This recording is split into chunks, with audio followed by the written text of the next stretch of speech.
یہی ہے چھپے کھلے کا جاننے والا، زبردست، غالب، بہت ہی مہربان۔ کہ دشمن تو بہت ہیں لیکن دوست بہت زیادہ طاقتور ہے۔ یہ تجھے مٹانا چاہتے ہیں لیکن ہمارا فیصلہ ہے کہ ہم تجھے بلند کریں گے۔ رات میں یہی کہہ رہا تھا۔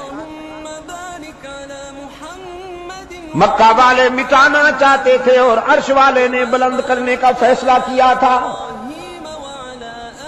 یہاں بھی یوسف علیہ السلام کو مٹانے کا پروگرام بنایا گیا، کنویں میں ڈالا گیا۔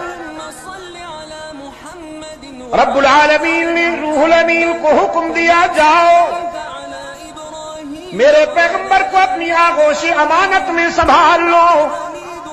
باپ کی گود میں بھی اتنا سکون نہ ملا ہو جو تیری آغوش امانت میں یوسف کو میسر آئے۔